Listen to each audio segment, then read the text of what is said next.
Hi, I'm Pastor Kurt, and this is your 5-minute Bible study. Today, we're going to be looking at 1 Samuel chapter 16, the anointing of King David. Now, to set the scene for you, Saul has already been anointed as king. Samuel was told by God to anoint Saul, so Saul is still on the throne. However, Saul has not been listening to God. In particular, there was one time when God told Saul to take over the city and not take any loot from the city. Well, Saul still did. And God realized that if Saul wasn't going to listen on this one thing, then maybe Saul wasn't going to listen on any other things. So God decided there needed to be a new king. So God told Samuel, the same Samuel who had anointed Saul, God told Samuel to go and anoint a new king. Go to Bethlehem and find Jesse and anoint one of Jesse's sons as king. God didn't tell him which one. So Samuel goes. He meets Jesse and meets all but one of Jesse's sons. We'll find out that one later.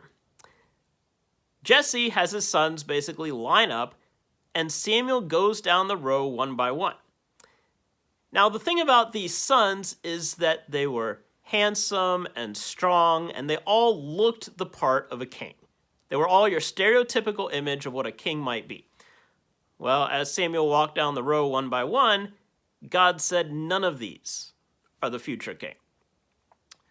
Samuel obviously got confused, so he asked Jesse, do you have any more sons?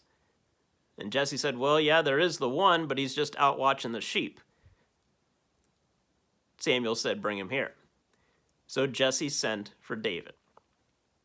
And then when David showed up, Samuel anointed him as king. David was not the one they expected. There's even a line in the story that says, God doesn't look on outward appearances, but instead God looks at the heart. All of these other sons had the typical appearance of a strong king. But then there's David, the unexpected shepherd boy. Well, now that David has been anointed king, Saul needs to give up the throne. But Saul doesn't want to do that.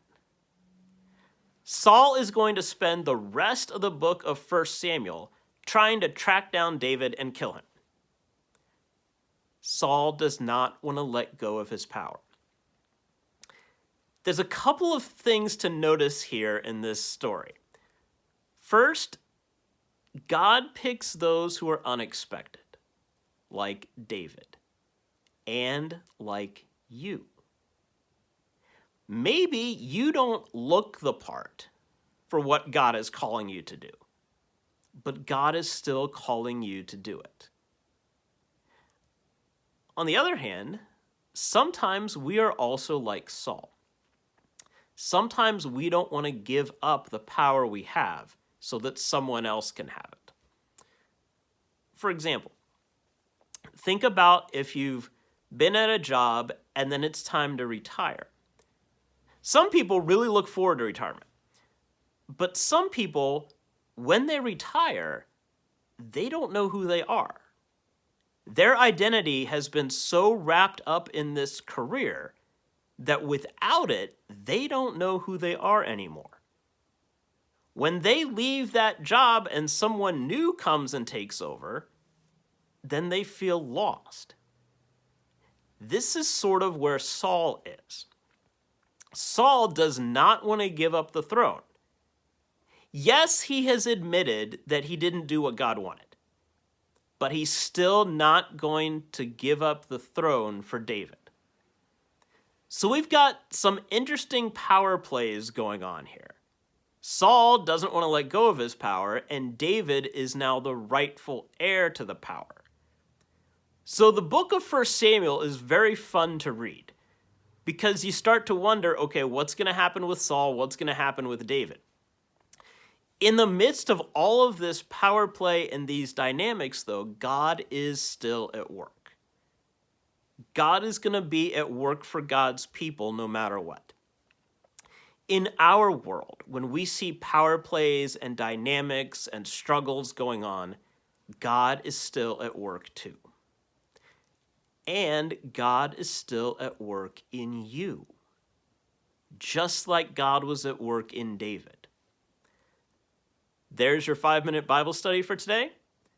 Please remember to like, comment, share, and subscribe, and I'll see you next time. Thanks.